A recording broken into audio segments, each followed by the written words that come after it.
Run for drug free life choose books not drugs అనే పేరుతో Shantivanam runners ఆధ్వర్యంలో run నిర్వహించారు.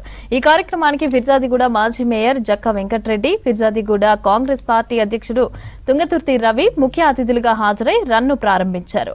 నేటి యువత డ్రగ్స్ కి బానిసై తమ ఆరోగ్యాన్ని పాడు చేసుకోకుండా బుక్స్ చదవడం అలవాటు చేసుకోవాలని, ఆరోగ్యాలను కాపాడుకోవాలని సూచించారు నిర్వాహకులు. ఈ రన్ లో పాల్గొన్న సహకరించిన ప్రతి ఒక్కరికి ధన్యవాదాలు తెలిపారు.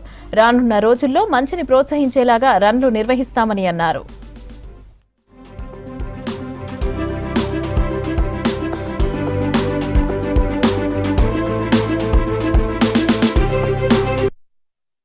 సిటీ నుంచి కూడా ఎంతోమంది రన్నర్స్ ఈరోజు 3K, 5K, 10K, 16K రకరకాల ఈవెంట్స్ తోటి చాలా చక్కటి పర్ఫార్మెన్స్ ఇచ్చారు. మంచి డెడికేషన్ తోటి ఈ యొక్క టీము శాంతివనం రన్నర్స్ అందరినీ మోటివేట్ చేసి దాదాపుగా 450 మంది పార్టిసిపెంట్స్, పైగా రోజు పార్టిసిపేట్ చిన్నలు, పెద్దలు, మహిళలు, పెద్ద మనుషులు, సీనియర్ సిటిజన్లతో సహా అందరు పార్టిసిపేట్ చేశారు.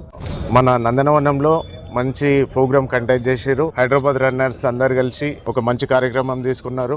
Run for a drug free అనేసి, డ్రగ్స్ ఎక్కువైతే ఉన్నది, యువత అందరు కూడా డ్రగ్స్కి బానిసలు అవుతూ ఉన్నారు, ఆరోగ్యాన్ని పట్టించుకుంటలేరు అనేసి మంచి అవేర్నెస్ ప్రోగ్రామ్ తీసుకున్నారు. ఇక్కడ చాలామంది పార్టిసిపేట్ చేశారు. వీళ్ళందరూ కూడా కంగ్రాట్ చేస్తూ ఉన్నాం. ఇలాగే ఇంకా రానున్న రోజుల్లో కూడా ఇంకా మంచి ఏదైతే మనకి డ్రగ్స్ అయినా తర్వాత గంజాయి లాంటి మారిని కూడా మనం అరికట్టాలి, యువతకు కూడా మంచి వాతావరణాన్ని ఇవ్వాలి అనేసి మంచిగా చేసారు. చాలా సంతోషం.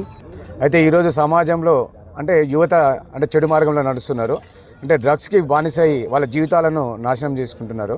కాబట్టి డ్రగ్స్ వద్దు పుస్తకం వద్దు అనే ఉద్దేశంతో అంటే మాలో ఉండేటటువంటి శాంతివనం రన్నర్స్ మాకంటే అవేర్నెస్ ప్రోగ్రామ్ తీసుకురావాలని చెప్పేసి, ఈ మధ్యలో ఎక్కువ డ్రగ్స్ కేసు అవుతున్నాయి కాబట్టి దానికి ఒక రన్ కండక్ట్ చేద్దామని చెప్పేసి మా టీంతో చెప్పడం జరిగింది. మా కోర్ కమిటీ టీం తోటి ప్రతి ఒక్కరికి మా మెసేజ్ ఏంటంటే మెయిన్ డ్రగ్స్ వద్దు పుస్తకం వద్దు. నెక్స్ట్ మేము జరిగేటువంటి ఈవెంట్లన్నీ సమాజంలో ఉన్నటువంటి అంటే సమాజాన్ని మెరుగుపరిచే విధంగా మేము ఒక ఈవెంట్లు నిర్వహించాలని